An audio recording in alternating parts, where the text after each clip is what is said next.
Creating technologies to support environmental sustainability is such an important element in the fight against climate change. Seen as an innovator, Interac uses research and trends to help transition businesses into becoming more sustainably conscious. Our next guest is an ecosystem builder and storyteller who enjoys creating an inclusive technological environment.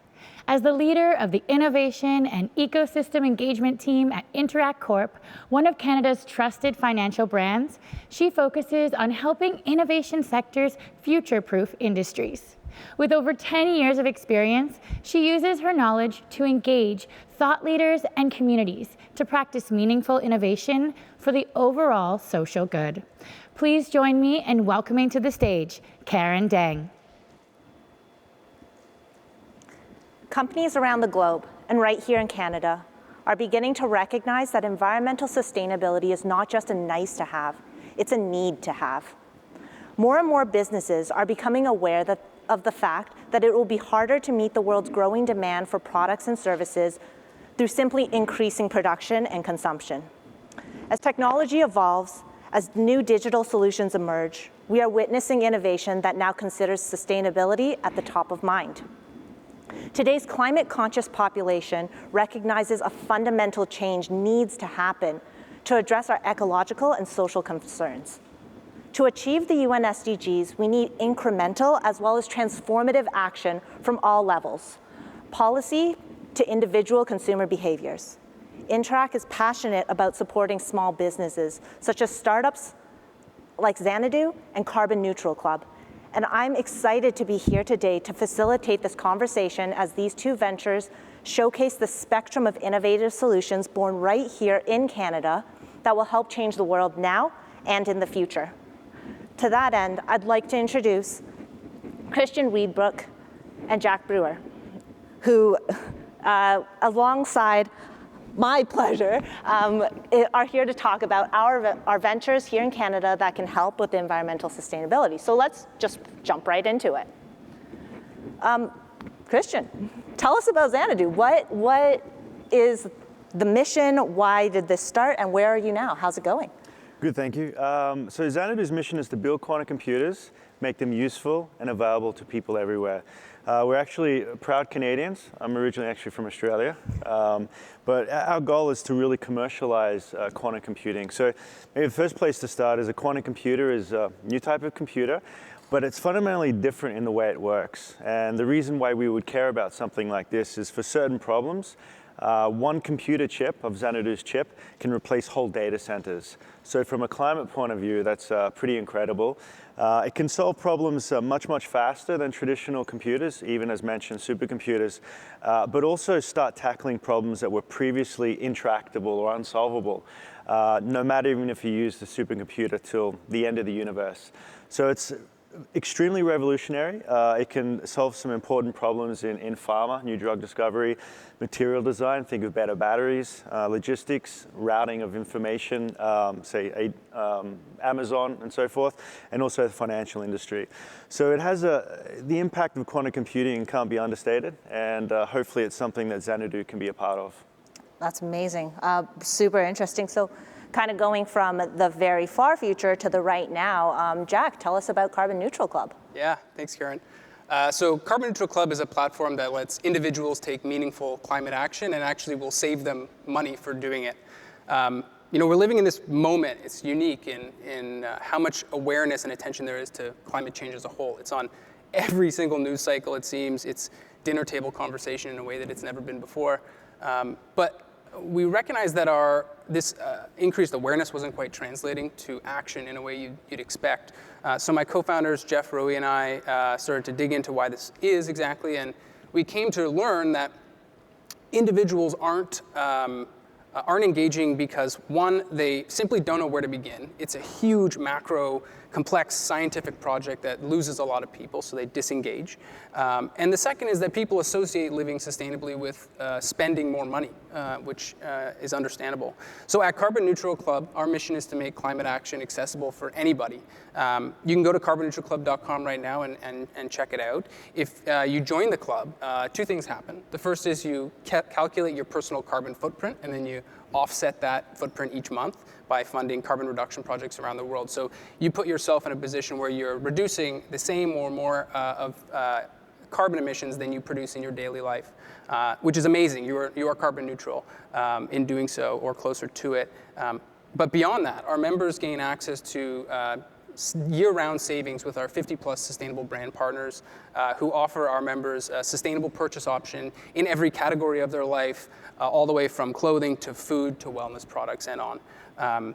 It's going very well. We also have something called the employee program. We're working directly with companies, all the way from small, medium-sized businesses, all the way up to league leaders like Kraft Heinz, to roll out this program to their workforce to allow them to live a more sustainable life. So we're working on a big problem, and it's been a journey and having a lot of fun. Yeah, thanks for that. I think definitely it sounds like we're dealing with a lot of facets of sustainability, right? We have sort of what is the transformational, the far into the future, and we have what consumers and people can do with that right now. To that end, what do you think or see as the biggest barriers to adopting sustainable technologies and practices in what you do the day-to-day? Well, from a quantum computing point of view, the biggest challenge for us is really getting the quantum computer to a certain size that it can actually solve these problems that I discussed. And so that's still going to take another couple of years, but we're much closer than where we were. Just mentioning that we started actually 5 years ago, and we're much closer to where we were when we started.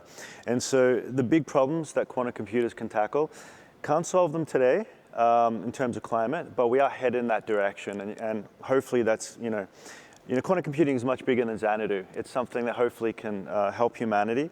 So for us, the biggest near-term challenge is the hardware. Having said that, Xanadu is full stack. So what that means is, think of us as the quantum version of AWS or a cloud computing company. So we have the hardware, as mentioned, but also full stack. So we have a photonic quantum cloud platform, the Xanadu cloud, so people can access that, and also the software layers on top. And the reason I bring that up is there's still a lot of work that can be done today, which we're doing, on things for the climate, to understand really where quantum computing can help. We have this thought experiment. Let's say a very powerful quantum computer existed today. It'd be very hard for customers to know how to use it. And the reason is it's such a different way of thinking about computing and solving problems that there needs to be a certain amount of time to help bring the technology of quantum computing to our customers' problems. So I think we're on the right track. It's really about building the ecosystem up. One of our use cases when it comes to climate change is really working with customers on developing next generation batteries, which is obviously an important thing for the world. Think of electric vehicles, for instance. And so it's more medium and long term where quantum computing can help, but as long as we don't take our eye off the ball in terms of producing the required hardware, I think we'll be in good stead. Great. And Jack, from a more near-term now perspective, what are the ways, like the barriers to adopting behaviors? Yeah, I mean, without a doubt, from my perspective, it's an awareness problem. It's an accessibility problem that we have. That's our main barrier. I work with CEOs, heads of sustainability, heads of HR every single day, and we're talking about broad strokes. How can they improve their sustainability equation? And we talk about the employee program, the Carbon Neutral Club employee program. And too often than not, there are epiphanies happening with these individuals realize, I didn't know that this was a lever I had access to, or that this, I can offer my team the opportunity to live carbon neutral or reduce their personal footprint over time. And this same thing is playing out with our individual members. We get emails daily as people sign up, having their own epiphany moment. That I didn't know that this lever existed. I didn't know that I could, that a sustainable lifestyle was so within reach, and that there were tools out there that would help me reduce my personal impact. So as more people break through and become aware and share and talk, we naturally will see this positive feedback cycle happening, and that's kind of like the big hurdle and barrier that we see on a day-to-day basis. Yeah, I think we're looking at sort of culture shifts from the right now to like, even in the green room, we were joking about like, you're gonna have a quantum computer right in your pocket in the next 10 years, but will you know it? I'm not so sure. Similar to, our consumer behaviors, like, do I know I'm buying green? Well, maybe that can be a more conscious decision on our part. That kind of brings me to the elephant that is the room, which is COVID. How do you think COVID's kind of accelerated this discussion around sustainability in our behaviors? Jack, let's go to you first. Yeah. Above all else, I think COVID, I'll speak for myself, has made me reprioritize my life, what matters. And at the end of the day, what matters is your health, your family, and your future. And you really can't disconnect climate and the climate crisis from any of these three things. They're deeply connected. When we talk about climate change, what we're talking about is the future livability of our planet, the security of our future generations. And it's not a tomorrow problem. It's a today problem, and it's something we are going to deal with, we are dealing with, and our kids are going to deal with. So people are kind of waking up to that, and we're seeing behavior change happening at scale, particularly in the millennial and Gen Z demographics. We're seeing a real behavior shift. This audience is rethinking what they buy, who they buy from, who they choose to work for, who they choose to vote for, all through this lens of sustainability in a way that hasn't happened, or at least at a scale it hasn't happened before.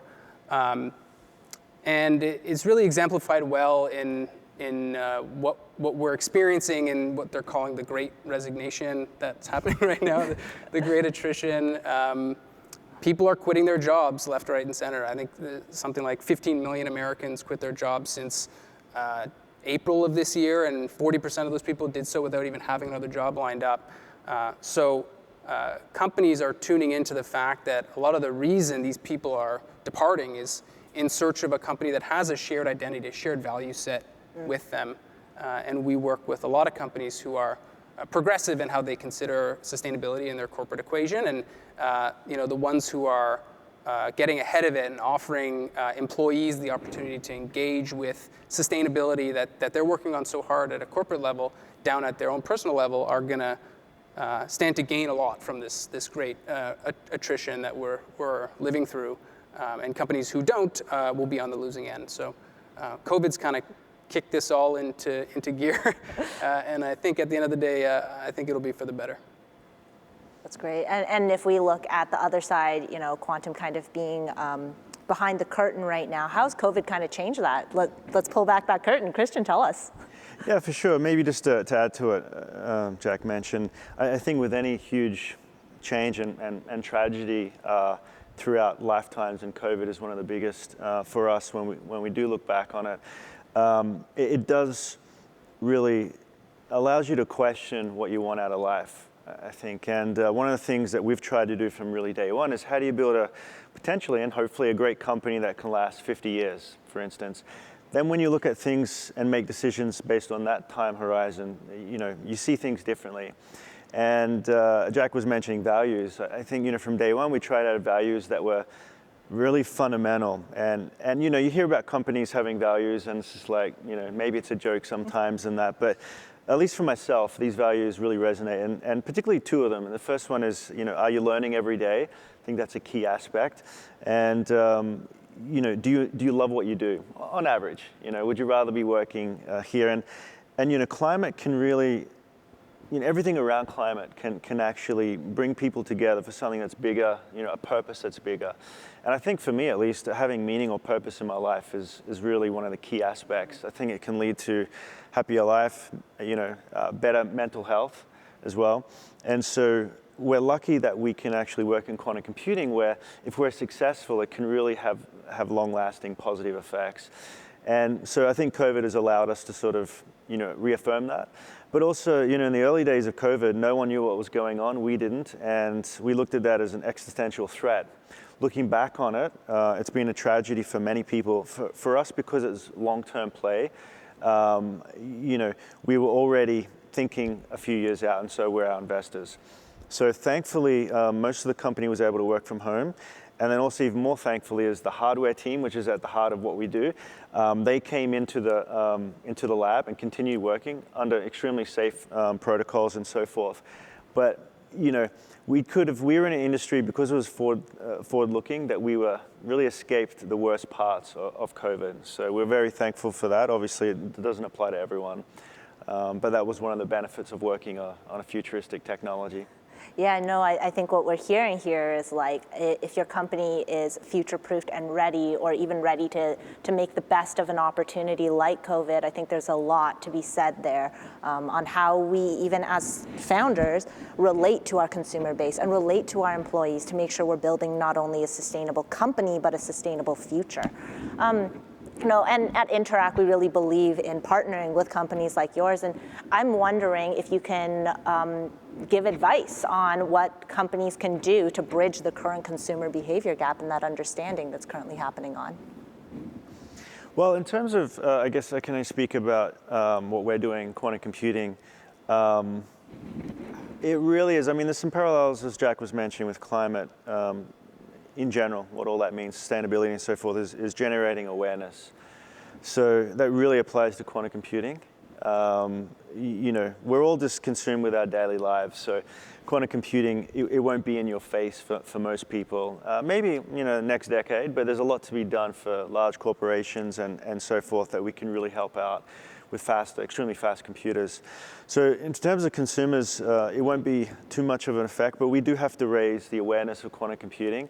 Thankfully now, quantum computing, the industry is getting more and more funding, which is great. It's going to take a lot of money, but that's proportional to something that's really mission driven and something that can really benefit humanity, hopefully. So I would say the biggest thing for us is to continue raising awareness. And really correlating it with the theme of what we're talking about is climate change, and seeing what avenues quantum computing can actually help with something like this. As I mentioned, better batteries is a good one.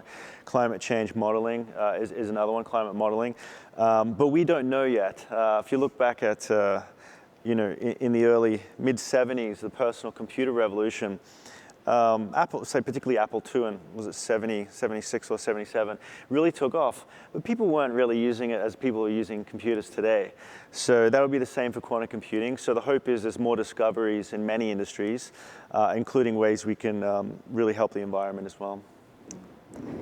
And Jack, from your perspective, what are sort of the things that we can do to bridge, given that Carbon Neutral Club is very much in the now? You talk about working with current corporates, about aligning your values. How do you carry that momentum forward into the future? One of the big challenges we're trying to solve for is how do we make a sustainable lifestyle financially beneficial to somebody. There is something that exists that we've talked about a lot today, other speakers have spoken to, which is this concept of a green premium, and it's very real. Asking consumers to spend more on a sustainable product is a tough ask. In pure survey data, people will respond in saying, yes, I would rather buy a sustainable product over an unsustainable alternative. But that isn't quite translating into behavior, day in, day out behavior. So what we're trying to break down is how can we make it an obvious decision and remove that green premium and put the sustainable and alternative product on the same playing field from a dollars and cents perspective. A lot of our members, again, this is speaking as a founder of Carbon Neutral Club, we have many members who are saving more money each month than they are paying their member fees to offset their footprint and everything that comes with it.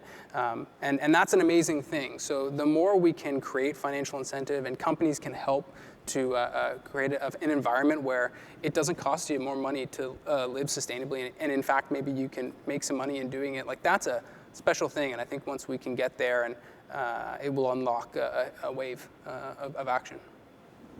Great. So we kind of talked about, very much at the consumer behavior lens and how do we change kind of our day-to-day actions. We're looking more futuristic with Xanadu and quantum computing. on both sides of the spectrum, core and transformational, what are the key enabling policies, institutional, financial, technological interventions that should be considered as it relates to behavioral incentives like Jack's talking about, or adopting new technologies like Christian's talking about? Yeah, I would say, with anything that's extremely hard tech, like quantum computing, it's important for the government to take a role in this. There's a few places, Canada, Australia, Singapore, that the government has invested probably for 2 or 3 decades now in quantum computing. And that was really from the point of view of universities and government sort of grants and so forth, which has been really important. And those particular countries now, including Xanadu and Canada, has been able to leverage that talent. Mm-hmm. So I think the government has done a great job historically, and going forward, I think to continue that, but in other ways, so that you can think of that support for universities as really the talent pipeline that needs to continue. And I think in the last government budget, it was $350 million was put towards universities to continue developing talent, which is extremely important for the future. And all the breakthroughs that are needed for climate change and so forth in building a quantum computer. But I think also the government can continue beyond that and think about how they can support startups in the quantum space. There's a lot of startups, particularly coming out of Canada. And so can you do more procurement programs? Can you do more, non-dilutive funding for quantum startups as well? So I think that sort of effect will be important. And then once the government does that, it can kind of be more hands-off and allow the startups and businesses to really take over from that point of view. And when it comes to quantum computing, as mentioned, sustainability. So we received last year nearly $5 million from SDTC, a sustainability grant. And again, the idea was a quantum computer can replace large data centers for certain problems, and the energy savings are incredible. You throw on top the fact that Xanadu's quantum computers are built on photonics or light. That also adds additional cost savings when it comes to energy as well. So I think the government has played a role in the past, and hopefully they'll continue to play a role as well. Great. And if I'm to extend that conversation, what about incumbents and large corporates? How do you think they can best support groundbreaking technologies like Xanadu? We started 5 years ago, and it was so different back then. In terms of trying to raise money, the conversations were about what is a quantum computer? And thankfully, we're past that now. Sometimes you get asked that, but the investors and large institutions and corporations have educated themselves on it. So in terms of your question, what we're seeing is financial companies, Goldman Sachs. We're seeing battery and car companies like Volkswagen, BMW, and so forth, Ford, actually forming quantum computing teams within their organizations. Governments are doing. In Canada, we have NRC and CSE and others are forming quantum teams. So they're already doing that. So that's really key. On top of that, they're forming partnerships with Xanadu as a good example, and other startups. And there's only so much talent to go around at the moment, so they need to leverage what Xanadu is doing. So I think they're already doing it, but continuing to form quantum teams and particularly forming partnerships with startups, I think will be very key. We don't have the expertise in batteries or finance or cars and automobiles. So we do want to partner, and it's really a win-win situation for them as well. Yeah, absolutely. I think that is the core of building up the ecosystem, right? It's about partnerships. Right. It's about all-win situations that can get us to our UN SDG goals. Jack, to jump over, what can governments, technological, social movements, companies, what can we do to move forward things like the Carbon Neutral Club? Yeah, I think about this sort of a question a lot, so I'm really happy you asked it. I think it's a really, really important topic for us to debate. As a startup in the climate space, we have access to amazing programs, grants, subsidies to hire, to build, to start companies, and that's phenomenal, right? We should be propping up, call it like the industry that is the tip of the spear for the climate fight against climate change. But conversely, we work with 55 sustainable brand partners and growing, and we meet so many incredible companies who are doing climate change work and building sustainability into their operations, into their company's DNA across all industries. To name a few, we have Cotton and Tentry as partners of ours who are ranked between the two of them top 5 globally as the top B Corps in their industry. That's huge. And they've really designed themselves with sustainability as a component of their DNA. And I believe there's a role for government to be incentivizing this behavior and rewarding this behavior as leadership at companies choose to take what can be the harder journey early on, or the less profitable path to building a company, but building one that has 2030 and 2050 in mind. Yeah, I think there's room for government for sure to think to build on the programs they put in place for the climate industry and think more holistically across industry. How can we financially reward entrepreneurs and leaders to think with sustainability as a pillar of their business? Absolutely. Break down some of those silos, make sure it's built right into the core, not just sustainability for sustainability's sake, but really into our day-to-day operations. Right. I know we're running low on time, but I'm going to go for it anyway. If you are to walk away here with one call to action for our future, for our 2030 goals as Canada, what would that be? Christian, let's go to you first. I would say, more understanding of what quantum computers is. So we're all hearing about it, and also identifying and understanding it can help with climate. It's unclear exactly the optimized ways it can, but there's definitely a lot of promise there.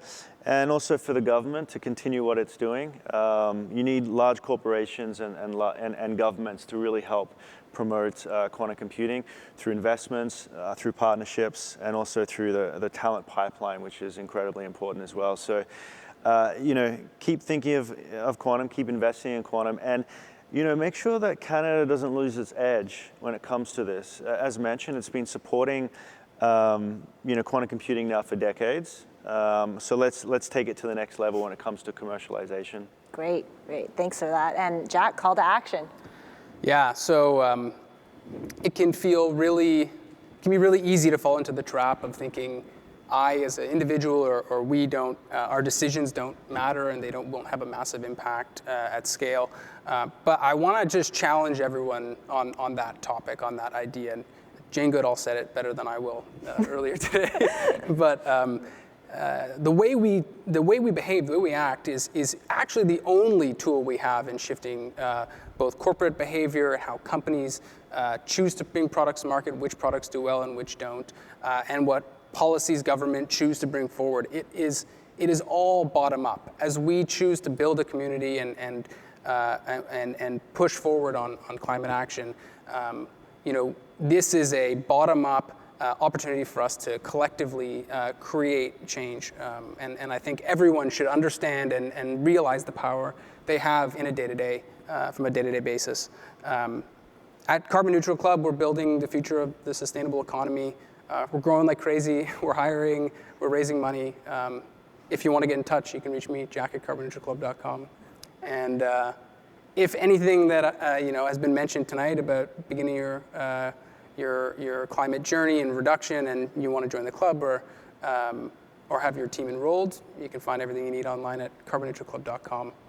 Great, thank you. As we've seen here today, emerging technologies and innovative solutions can be the leaders in sustainable practices, and companies and startups can catalyze solutions to solve our most pressing environmental challenges and otherwise. So similarly, we're seeing a shift in the corporate culture. So whether it's through partnerships with small local producers or helping more services move entirely online, obviating the need for glass towers and brick and mortar stores, and thereby increasing our energy savings and reducing co-contaminants of carbon emissions. There's a role to play for new emerging technology and solutions in building this sustainable business model. And Interac believes in our collective action, partnering and working with the ecosystem to ensure a better future, not only for businesses, but the planet and the people who live on it. We'll be back tomorrow, Interac with the digital ID and the impact on health and well-being. So join us right here on the Elevate stage. And with innovation at the heart of the Interac. I am thrilled to have hosted this session. Thank you, Jack and Christian, for sharing with us your passion. I'm so sorry I touched the mic. Thanks, take care.